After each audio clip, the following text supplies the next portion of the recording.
ایک ملک کا بادشاہ پریشان تھا کہ اس کے اپنے دارالخلافہ میں جوان لڑکیوں کا خون پینے والا بھیانک انسان کہاں سے آ گیا، اور آج اس نے ایک لڑکی کو قتل بھی کر دیا ہے۔ لوگوں سے صرف اتنا معلوم ہوا تھا کہ یہ کوئی بلاد جیسا انسان ہے جو بچوں اور جوان لڑکیوں کا خون پیتا ہے۔ یہ آدھی رات کے وقت شہر میں ایک غریب آدمی کے گھر گھس گیا۔ یہاں اس کی معصوم بچی اپنے باپ کے ساتھ سو رہی تھی۔ یوں ہی اس خونی بلا نے بچی کی شہرک پر خون پینے کے لیے اپنے دانت رکھے۔ بچی کی چیخ سے اس کا باپ بیدار ہو گیا۔ اس نے اپنی بچی کو بچانے کے لیے اس بلا پر حملہ کر دیا، لیکن بلا نے اسے قتل کر دیا۔ اس دوران میں ماں بچی کو لے کر مکان سے شور مچاتی ہوئی باہر نکلی تو لوگ اکٹھے ہو گئے، لیکن جب سب مکان کے اندر داخل ہوئے تو وہاں صرف آدمی کی لاش پڑی ہوئی تھی۔ خوفناک بلا نما انسان غائب تھا۔ آدمی کی لاش بادشاہ کے دربار میں لائی گئی اور دربار کے لوگوں کا ہجوم جمع تھا۔ ایک شخص نے مرنے والے آدمی کی بچی کو گود میں اٹھایا ہوا تھا۔ بچی زور و قطار رو رہی تھی۔ بادشاہ نے لوگوں کو تسلی دی اور بچی کے سر پر ہاتھ رکھا اور کہا، بیٹی مت رو، ہم قسم کھاتے ہیں کہ بچوں کا خون پینے والی اس بلا کو تلاش کر کے اس سے تمہارے باپ کا انتقام لیں گے۔ بادشاہ رعایا کا باپ ہوتا ہے۔ اگر رعایا بادشاہ پر جان فدا کرتی ہے تو بادشاہ کا بھی فرض ہے کہ وہ اپنی رعایا کے ہر دکھ درد میں شریک ہو۔ بادشاہ نے اپنے وزیر کو حکم دیا کہ جس طرح بھی ممکن ہو اس بلا کو تلاش کیا جائے۔ بادشاہ کے حکم سے تمام سپاہیوں نے بلا کی تلاش میں شہر کا کونا کونا چھان ڈالا، لیکن بلا کا کوئی پتہ نہ چل سکا۔ بادشاہ نے حکم دیا کہ بلا کی تلاش جاری رکھی جائے۔ اس ملک کے تاریخی اور قدیم قبرستان میں ہر طرف اندھیرا پھیلا ہوا تھا۔ رات کے 12 بج رہے تھے۔ قبرستان کے ہولناک سناٹے میں چینگروں کی آواز کے ساتھ ساتھ کہیں سانپوں کی آوازیں اور سرسراہٹیں سنائی دے رہی تھی۔ ایک قبرستان کی ایک بوسیدہ قبر حرکت میں آئی۔ یہ قبر قدرے ملبے کا ڈھیر بن چکی تھی اور ایک سمت میں ایک گڑھا سا باقی رہ گیا تھا۔ اسی گڑھے میں سے ایک سر ابھرا کے باہر آیا۔ عجیب قسم کا انسانی سر تھا جس کی دونوں آنکھوں میں گڑھے رہ گئے تھے۔ اس کی آنکھیں غائب تھی، اسی طرح ناک کا گوشت بھی گل چکا تھا اور اس کی جگہ صرف ہڈی نظر آ رہی تھی۔ ایک طرف کے جبڑے کا گوشت لٹک جانے کی وجہ سے دانت صاف دکھائی دے رہے تھے جو بڑے بڑے کسی درندے کی طرح کے تھے۔ قبر سے نکلنے کے بعد اس سر نے اپنی بے نور آنکھوں سے باہر جھانک کر دیکھا تو بادشاہ کے چند سپاہی ہاتھ میں مشل لیے قبروں کے درمیان جانچ پڑتال کر رہے تھے۔ جو ہی ایک سپاہی کی نظر اس بھیانک اور خوفناک چہرے پر پڑی، ڈر کے مارے چیخ کر بے ہوش ہو گیا۔ اس سے پہلے کہ اس کے ساتھی حقیقت جاننے کے لیے وہاں پہنچتے، وہ خوفناک سر دوبارہ قبر کے اندر چلا گیا۔ سپاہی اپنے بے ہوش ساتھی کو لے کر محل میں چلے گئے۔ اس نے جب ہوش میں آ کر بتایا کہ اس نے پرانے قبرستان میں ایک قبر سے انسانی شکل کی بلا کو نکلتے دیکھا تھا۔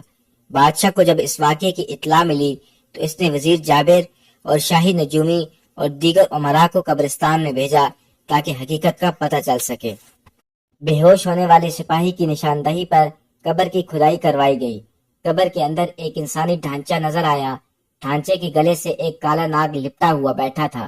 محل میں آ کر شاہی نجومی نے اپنا حساب لگایا اور بادشاہ سے کہا کہ بادشاہ سلامت، ایک بدروح جو خبیث انسان کی ہے وہ قبرستان میں ایک مردے کے ڈھانچے میں داخل ہو کر باہر نکلتی ہے اور انسانی خون پی کر واپس قبر میں آ جاتی ہے، اور پھر وہ روح کالے ناگ کے جسم میں داخل ہو جاتی ہے۔ یہ کالا ناگ کافی دن پہلے مر چکا ہے، لیکن بدروح نے اس کے جسم پر قبضہ کر رکھا ہے۔ بہتر یہ ہے کہ اس سانپ کو ہلاک کر کے ڈھانچے کو جلا دیا جائے تاکہ اس بلا سے ہمیشہ ہمیشہ کے لیے نجات مل جائے۔ بادشاہ نے غور سے نجومی کی باتوں کو سنا اور حکم دیا کہ قبر کے سانپ کو تیروں سے چھلنی چھلنی کر دیا جائے اور ڈھانچے کو آگ لگا دی جائے۔ بادشاہ کے حکم کے مطابق قبر کو دوبارہ کھولا گیا اور بادشاہ کے سپاہیوں نے تیروں کی بارش کر کے پہلے ناگ کو ٹکڑے ٹکڑے کر دیا، پھر سپاہیوں نے تیل ڈال کر ڈھانچے کو آگ لگا دی اور ڈھانچہ جل کر راکھ ہو گیا۔ ادھر بادشاہ کی شادی کو 4 سال ہو گئے تھے، لیکن اس کو اولاد نصیب نہیں ہوئی۔ جابر بڑا نمک حرام اور غدار قسم کا وزیر تھا۔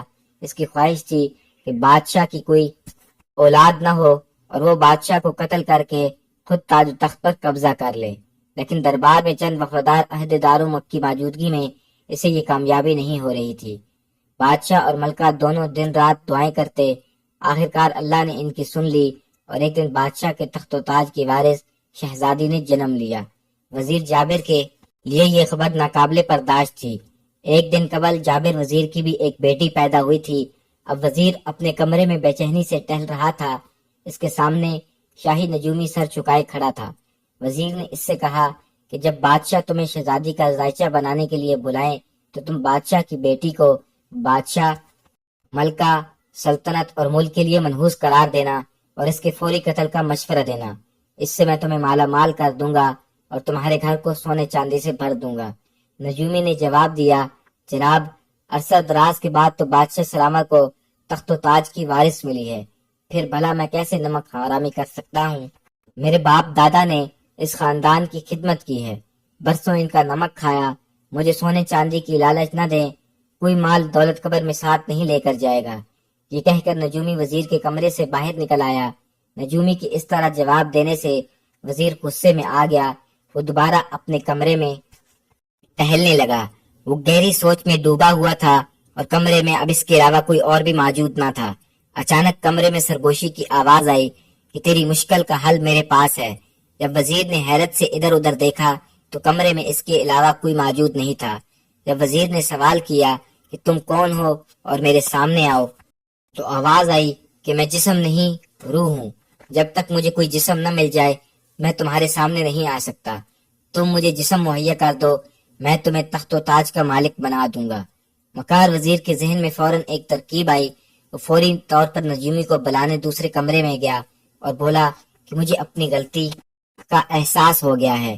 میں نے بادشاہ کی بیٹی کے لیے تم سے جو کہا، میں اس کے لیے تم سے معافی چاہتا ہوں۔ آؤ میرے کمرے میں چلو، میں تم سے اپنی بیٹی کے لیے ذائچہ بنوانا چاہتا ہوں۔ نجومی وزیر کی عیاری کو نہ سمجھ سکا اور وزیر کے کمرے میں چلا گیا۔ وزیر نے بڑی ہوشیاری سے مشروب میں زہر ملا دیا اور نجومی کو پینے کے لیے دے دیا۔ نجومی مشروب پی کر تڑپنے لگا اور دم توڑ گیا۔ مکار وزیر نے دیواروں کی طرف دیکھتے ہوئے سرگوشی سے کہا کہ میرے دوست، میں نے تمہارے لیے ایک جسم مہیا کر دیا ہے، اب تم اس میں اپنی روح داخل کر کے سامنے آ جاؤ۔ تھوڑی دیر بعد نجومی کی لاش میں حرکت ہوئی اور وہ مسکراتا ہوا اٹھ کھڑا ہوا۔ وزیر نے سوال کیا کہ اب تم بتاؤ تم کون ہو اور میرے لیے کیا کر سکتے ہو؟ نجومی کے جسم میں موجود روح نے جواب دیا کہ میں جگو ڈاؤ کی روح ہوں، جو لڑکیوں سے اپنی ہوس مٹا کر ان کا خون پی جاتا تھا۔ بادشاہ نے میری قبر کو کھلوایا اور میری روح جس کالے ناگ میں تھی اسے تیروں سے چھلنی چھلنی کروا دیا، پھر میری قبر میں تیل ڈلوا کر میرے ڈھانچے کو بھی جلا کر راکھ کر دیا اور مجھے در در پھٹکنے پر مجبور کر دیا۔ میں بادشاہ سے انتقام لینے کے لیے تمہاری مدد ضرور کروں گا۔ تم نے اچھا کیا جو اسی نجومی کو قتل کر دیا۔ اسی نجومی کے کہنے پر ہی کالے ناگ کو مارنے اور میرے ڈھانچے کو جلانے کا مشورہ بادشاہ کو دیا تھا۔ اب تم بتاؤ میں کیا کرتا ہوں؟ دوسرے دن دربار میں سناٹا چھایا ہوا تھا۔ شاہی نجومی شہزادی کا ذائچہ بنا کر مرجھا ہوئے بیٹھا تھا۔ یہ شاہی نجومی نہیں تھا بلکہ شاہی نجومی کے جسم میں سمائی ہوئی جگو ڈاکو کی بدرو تھی۔ نجومی نے ڈرتے ڈرتے بادشاہ سے کہا کہ جان کی امان پاؤں تو کچھ عرض کروں۔ بادشاہ نے کہا، ہاں، ہم نے تمہیں امان دی، بولو کیا کہنا چاہتے ہو؟ نجومی نے عرض کی کہ جہے پناہ شہزادی نومولود بادشاہ سلامت ملکہ ملک اور قوم کے لیے نحوست اور تباہی کا سبب بن کر آئی ہے۔ یہ انسانی شکل میں تباہی اور بربادی کا وہ منحوس سایہ ہے جس کی وجہ سے سب کچھ تباہ و برباد ہو جائے گا۔ ناچیز کی رائے میں اس شہزادی کو قتل کر دینا عقل مندی کا ثبوت ہے۔ بادشاہ دل پکڑ کر بیٹھ گیا اور ملکہ کو بھی غش آ گیا۔ ایک وفادار عہدیدار نے بادشاہ کو سنبھالا اور نجومی سے کہا کہ شاہی نجومی کوئی ایسی ترکیب سوچو جس سے شہزادی زندہ بھی رہے اور نحوست کے اثرات سے بھی بادشاہ اور رعایا محفوظ رہیں۔ آخر نجومی نے کچھ سوچنے کے بعد جواب دیا کہ میرے پاس ایک ترکیب ہے کہ 15 سال کی عمر تک شہزادی شہر سے دور کسی اور مقام پر پرورش پائے اور اس دوران میں بادشاہ سلامت اور ملکہ دونوں ایک دفعہ بھی اس سے ملاقات نہ کریں۔ بادشاہ نے مایوسی سے کہا، مگر یہ سب کیسے ہو سکتا ہے؟ مکار وزیر نے سوچے سمجھے منصوبے کے تحت جواب دیا کہ یہ غلام کب کام آئے گا؟ عالم پناہ، میری بھی ہاں ایک بیٹی پیدا ہوئی ہے۔ میں شہزادی کو اپنی بیوی کے سپرد کر کے شہر سے کسی دوسرے مقام پر ان کو چھوڑ دیتا ہوں۔ 15 سال بعد ہم شہزادی کو دوبارہ محل میں لے آئیں گے، تب تک نحوست کے اثرات ختم ہو چکے ہوں گے۔ بادشاہ نے خوش ہو کر کہا، شاباش وزیر، میں تمہاری وفاداری سے یہی امید رکھتا تھا۔ شہزادی کو فوری طور پر وزیر کے حوالے کر دیا جائے۔ بادشاہ کے حکم کے مطابق ننھے شہزادی کو وزیر کے حوالے کر دیا گیا۔ وزیر جب شہزادی کو لے کر اپنی بیوی کے پاس پہنچا تو وہ وزیر سے ناراض ہو گئی اور کہنے لگی، اس آفت کو میرے گلے ڈالنے کیوں آئے ہو؟ مجھے ڈر ہے یہ ڈائن مجھے اور میری بیٹی کو کھا جائے گی۔ وزیر نے ممکاری میں ہنس کر جواب دیا، ارے نیک بخت، یہ شہزادی نہ تو منحوس ہے اور نہ ہی کسی بربادی کا نشان، بلکہ یہ سب تو میں نے سلطنت حاصل کرنے کے لیے کیا ہے۔ ہم بڑی جلدی سے اپنی بیٹی کو شہزادی ظاہر کر کے شاہی محل میں پہنچا دیں گے۔ بادشاہ کے بعد ہماری بیٹی ملکہ بن جائے گی، ساری سلطنت ہمارے ہاتھ میں ہوگی۔ یہ شہزادی ہماری بچی بن کر ایک کنیز کی طرح ہماری بچی کی خدمت کرے گی۔ وقت تیزی سے گزرتا گیا۔ اس نے شہر سے دور ایک مکان تعمیر کروایا جہاں بیچاری شنیز اور اس کے وزیر کی بیٹی اور اس کی بیوی ان کی خدمت کرتی رہی۔ وزیر کی بہرحم بیوی شہزادی کے ساتھ بڑا ظلمانہ سلوک کرتی۔ وزیر اور اس کی بیٹی کا رویہ بھی شہزادی کے ساتھ انتہائی سخت تھا۔ شہزادی دن بھر کام کاج کرتی اور رات کو وزیر کی بیٹی اور بیوی کی خدمت کرتی۔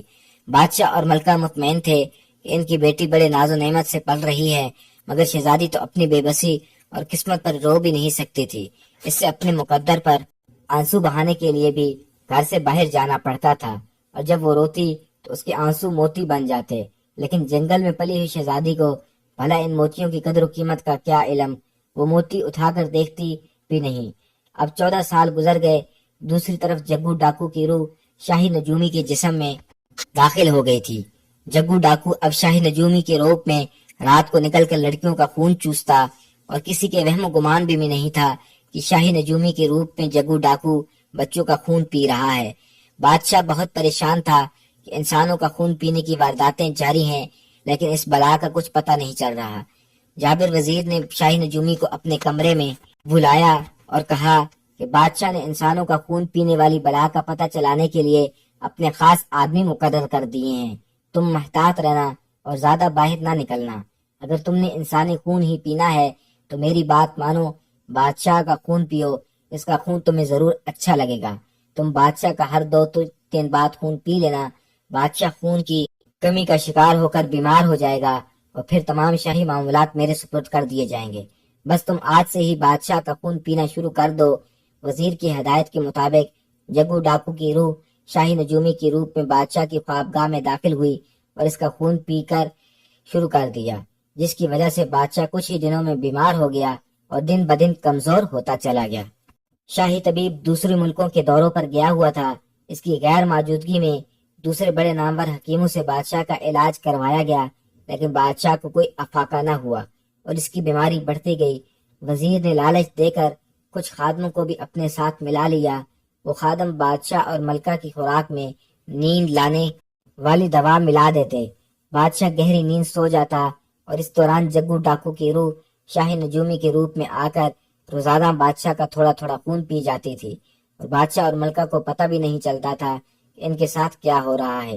جب بادشاہ صبح سو کر اٹھتا تو اپنے آپ کو پہلے سے زیادہ کمزور، بیمار محسوس کرتا۔ بادشاہ کی بیٹی شہزادی گلبدین وزیر کی بیوی اور بیٹی کے ظلم و ستم بڑے صبر سے برداشت کر رہی تھی۔ ایک دن وزیر کی بیوی اور بیٹی دونوں نے شہزادی کو خوب مارا اور اسے کھانے کے لیے بھی کچھ نہ دیا، اور سزا دینے کے لیے اسے گھر سے باہر دھوپ میں کھڑا کر دیا۔ شہزادی کو انہوں نے بہت دیر تک گھر کے باہر کھڑا کیا اور خود گھر میں مزے مزے کے پکوان کھانے لگے۔ شہزادی زور و قطار رونے لگی، اور پھر اتفاق سے وہاں سے ہیرے موتیوں کا ایک سوداگر گھوڑے پر سوار ہو کر گزرا تو اس نے دیکھا کہ شہزادی کے آنسو زمین پر موتی بن کر گر رہے ہیں۔ سوداگر نے حیران ہو کر اپنا گھوڑا روک لیا اور کچھ دیر تک یوں ہی شہزادی کو روتا ہوا دیکھتا رہا۔ اس کی آنکھوں میں موتیوں کو دیکھ کر پھٹی کی پھٹی رہ گئیں۔ وہ گھوڑے سے اترا اور شہزادی کے قریب آیا۔ اس نے شہزادی کے قریب آ کر شہزادی کے سر پر ہاتھ رکھ کر اسے تسلی دی اور چند پھل کھانے کے لیے دیے۔ اتنے میں وزیر کے گھر کا دروازہ کھلا۔ وزیر کی بیوی نے چیخ کر شہزادی کو اپنے پاس بلایا۔ شہزادی خوفزدہ ہو کر وزیر کی بیوی کی طرف تیزی سے چلنے لگی۔ وزیر کی بیوی نے پھل شہزادی کے ہاتھ سے چھین لیے اور اسے ایک زوردار تھپڑ مارا اور اس کا ہاتھ پکڑ کر اسے دروازے سے اندر گھر میں کھینچ لیا اور دروازہ زور سے بند کر دیا۔ سوداگر نے جلدی جلدی زمین پر پڑے ہوئے موتی سمیٹے اور انہیں گہری نظر سے دیکھنے لگا۔ شام کو سوداگر وزیر کے گھر آیا۔ وزیر سے مل کر اس نے کہا کہ مجھے ایک کنیز کی ضرورت ہے، اگر آپ اپنی چھوٹی کنیز فروخت کرنا چاہتے ہیں تو میں اس کے بدلے انمول ہیرے جواہرات دینے کے لیے تیار ہوں۔ لالچی وزیر نے سوداگر کی بات فوراً مان لی۔ اس نے سوچا کہ شہزادی کو بیچ کر وہ ہیرے جواہرات حاصل کر لے، اسی طرح شہزادی سے بھی جان چھوٹ جائے گی۔ وزیر نے بہت سارے ہیرے جواہرات کے بدلے شہزادی کو سوداگر کے ہاتھوں فروخت کر دیا۔ سوداگر کے ہاں شہزادی کو سب کچھ مل جاتا تھا۔ وہ دن بھر خوش رہتی اور رات ہوتی ہی اس کے جسم پر کوڑے مار مار کر اس کا برا حال کر دیا جاتا۔ شہزادی خوب روتی اور صبح تک ڈھیر سارے موتی اکٹھا کر کے لے جاتا۔ شہزادی حیران تھی کہ آخر دن بھر مہربانی سے پیش آنے والا رات کو میرے لیے جلاد کیوں بن جاتا ہے۔ ان موتیوں کی بدولت سوداگر بہت امیر ہو گیا۔ ایک دن شہزادی کو اس ظلم سوداگر سے چھٹکارا حاصل کرنے کا موقع مل ہی گیا۔ وہ رات کے وقت سوداگر کی حویلی سے بھاگ نکلی۔ صبح ہوتی ہی جو ہی سوداگر موتی اکٹھے کرنے کھوٹڑی میں گیا تو شہزادی کو نہ پا کر حیران و پریشان رہ گیا۔ اسے شہزادی کو تلاش کرنے کے لیے اپنے آدمی چاروں طرف روانہ کر دیے۔ شہزادی ساری رات بھر کسی سے توڑتی رہی، یہاں تک کہ سورج نکل آیا۔ جلدی اس نے دور سے چند گھوڑے سواروں کو آتے دیکھا تو اس نے سوچا کہ وہ ان سے مدد لے کر کسی پاس والی آبادی میں پناہ لے لے گی، لیکن جو ہی وہ قریب آئے اس کی ساری امیدوں پر پانی پھر گیا۔ آنے والوں میں سوداگر اور اس کے ہواری موجود تھے، جنہوں نے اسے جلدی سے قابو کر لیا، لیکن جلد ہی ایک طرف سے اٹھتی ہوئی دھول دیکھ کر شہزادی کی ڈھارس بندھی۔ چند گھوڑا سوار شاہی وردی میں ملبوس دھول کے اندر نظر آ رہے تھے۔ ان کے پیچھے شاہی بگی میں ملکہ موجود تھی۔ جو ہی ملکہ کی سواری قریب آئی، شہزادی نے شور مچا دیا اور فریاد کی کہ اسے ان ظالموں سے بچایا جائے۔ شہزادی کی فریاد سن کر شاہی سواری رک گئی اور پھر ملکہ کے محافظوں نے سوداگر اور اس کے حواریوں کو گرفتار کر کے شہزادی کو ملکہ کے سامنے پیش کر دیا۔ ملکہ نے پہلی بار بیٹی کو دیکھا جو 15 سال کی ہونے والی تھی، لیکن نہ تو ماں کو علم تھا کہ یہ مصیبت زدہ لڑکی اس کے جگر کا ٹکڑا ہے، اور نہ ہی بیٹی کو معلوم تھا کہ جس دامن میں اس نے پناہ لی ہے وہ اس کی ماں کا دامن ہے۔ ملکہ شہزادی کو لے کر محل میں آ گئی اور اس نے شہزادی کو بادشاہ کی خدمت پر مامور کر دیا۔ یوں ہی شاہی طبیب غیر ممالک سے واپس آیا اور اس نے بادشاہ کا معائنہ کیا تو وہ سمجھ گیا کہ بادشاہ کی بیماری کس وجہ سے ہے، لیکن اس نے یہ بات کسی پر ظاہر نہیں کی۔ وہ چھپ کر بادشاہ کی خوراک اور اس کی خوابگاہ پر نظر رکھنے لگا۔ اسے جلد ہی یہ معلوم ہو گیا کہ بادشاہ کی خوراک میں گہری نیند لانے والی کوئی شے ملائی جاتی ہے۔ اسے شاہی نجومی کے حرکات پر بھی شبہ ہوا اور اس نے شاہی نجومی کی سرگرمیوں کا گہری نظر سے جائزہ دینے لگا۔ ایک رات اس نے چھپ کر شاہی نجومی کا تعاقب کیا جو ہر رات بادشاہ کی خوابگاہ میں جایا کرتا تھا۔ وہ اب ملکہ کو بھی اپنی ہوس کا نشانہ بنانے لگا تھا۔ محافظوں کو کیا علم تھا کہ اس نجومی کے جسم پر کسی بدروح نے قبضہ کر لیا ہے۔ وہ تو یہ سمجھتے تھے کہ نجومی بادشاہ کی طبیعت دیکھنے خوابگاہ جاتا ہے اور اپنی تسلی کر کے واپس آ جاتا ہے۔ شاہی طبیب نے مزید چھپ کر دیکھا تو نجومی جب خوابگاہ میں داخل ہوا، اس نے روشنی بند کی تو اس کی شکل درندے کی طرح بھیانک ہو گئی۔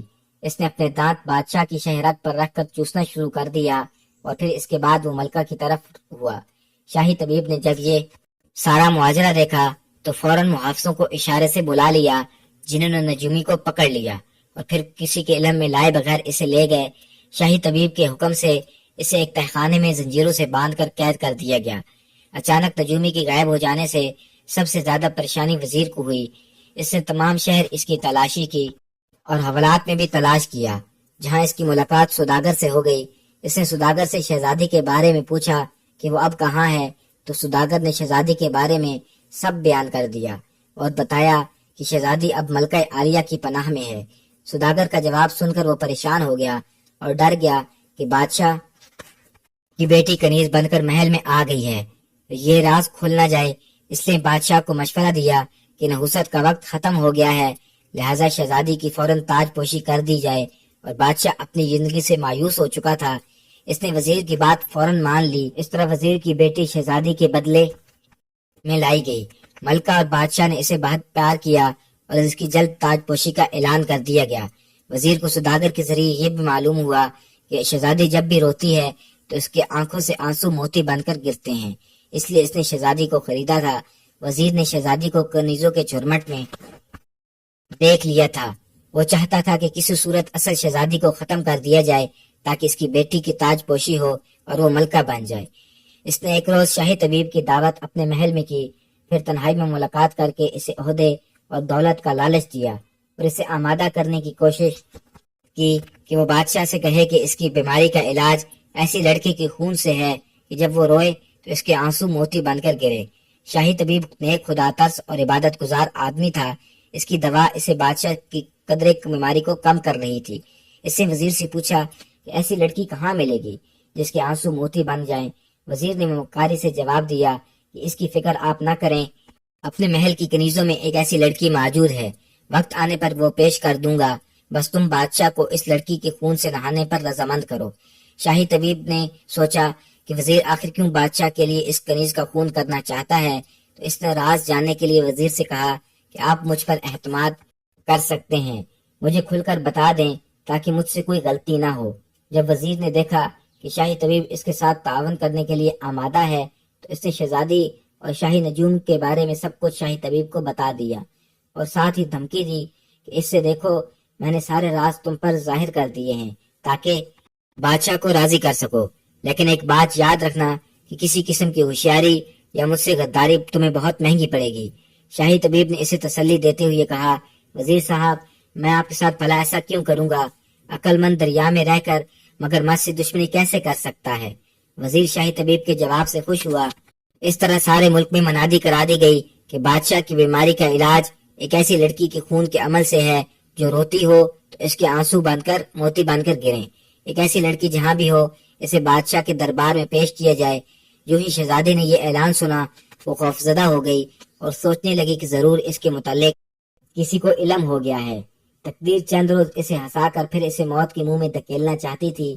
وزیر جابر نے شہزادی پر پہرا لگا دیا کہ وہ کہیں فرار ہی نہ ہو جائے۔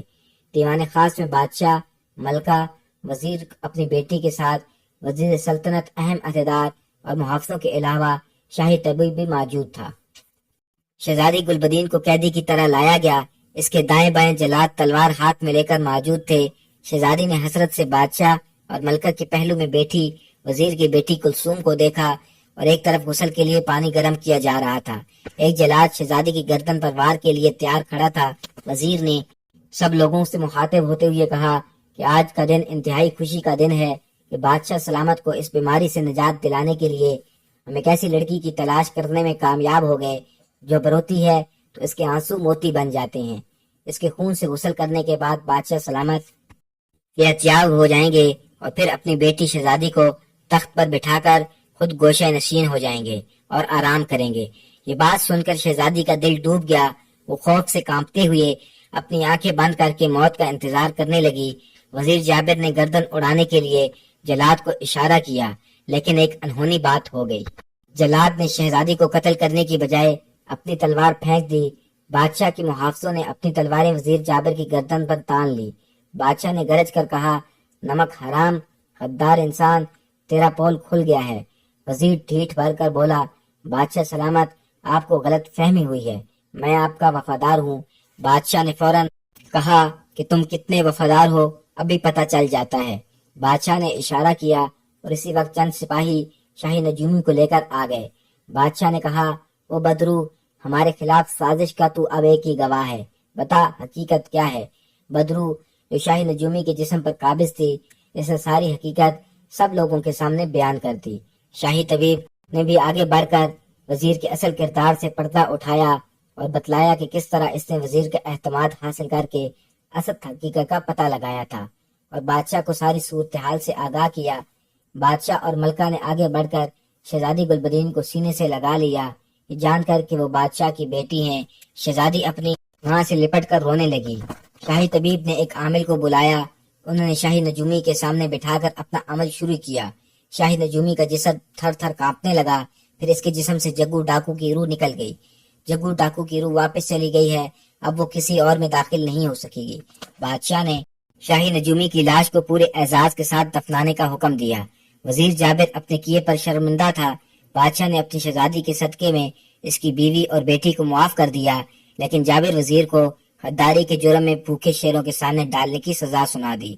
بلا شبہ وہ لوگ جو اپنے نیک آقاؤں کے ساتھ غداری کرتے ہیں ان کی سزا ایسے ہی سنگین ہونی چاہیے۔